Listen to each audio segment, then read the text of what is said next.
We've made significant progress from the debacle that was left by President Trump in his last term. This guy has increased your taxes because of the deficit, number one. He's increased inflation because of the debacle he left after the way he handled the pandemic. Like so many politicians, this man is just a complainer. He said, we want to do this, we want to do that, we want to get rid of this tax, that tax. But he doesn't do anything. We have the Palestinians and we have everybody else rioting all over the place. You talk about Charlottesville. This is 100 times Charlottesville, 1,000 times. The whole country is exploding because of you, because they don't respect you, and they have to respect their president, and they don't respect you throughout the world. Thank you. Hello, Virginia. Did anybody last night watch a thing called The Debate? Man, that was a big one. But as you saw on television last night, we had a big victory against a man that really is looking to destroy our country. He's the worst. He's the most corrupt, the most incompetent president in the history of our country. And we have to take it back from that party. That's an evil party, despite the fact that crooked Joe Biden spent the entire week at Camp David resting, working, studying. He studied very hard. He studied so hard that he didn't know what the hell he was doing. Joe Biden's problem is not his age. It's not his anything, really. It's got no problem other than it's his competence. He's grossly incompetent. You know, they keep saying old. I know people that are much older than him that are doing unbelievable things, making a fortune. I knew a man that at 79, he was never a success, and he made $1 billion, $1.5 billion from 79 to 92. And that's what it is. It's not his age, it's his competence. The question every voter should be asking themselves today is not whether Joe Biden can survive a 90-minute debate performance, but whether America can survive 4 more years of crooked Joe Biden in the White House.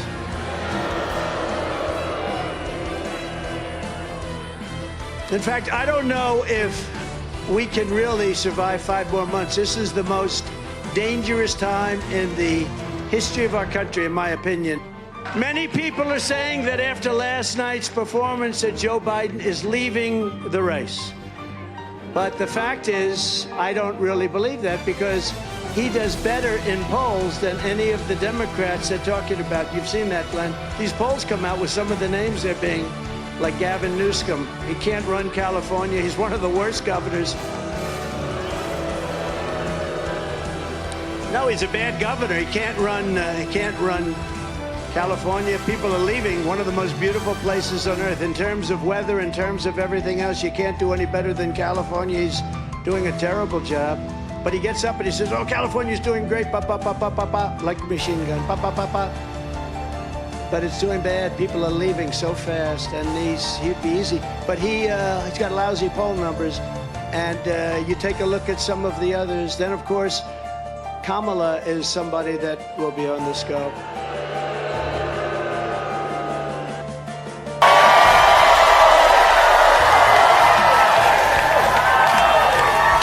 Thank you, North Carolina. I'm getting in trouble with my mom looking down in heaven if I don't say, please excuse my back. I apologize.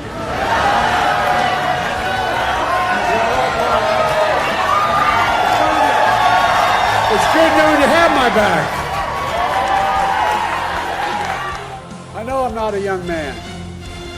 State the obvious. I don't walk as easy as I used to. I don't speak as smooth as I used to. I don't debate as well as I used to. But I know what I do know. I know how to tell the truth.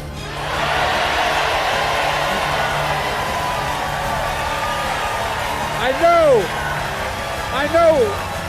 right from wrong. And I know how to do this job. I know how to get things done. And I know, like millions of Americans know, when you get knocked down, you get back up. The choice in this election is simple.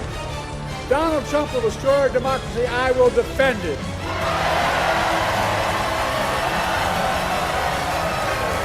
So, folks, Are you with me? Last night, President Joe Biden and Donald Trump had their first debate. And earlier today, the president said himself it was not his best performance. But there are three things that were true yesterday before the debate that are still true today. First, the stakes of this race could not be higher. Second, the contrast in this election could not be more stark. And third, we believe in our President, Joe Biden, and we believe in what he stands for.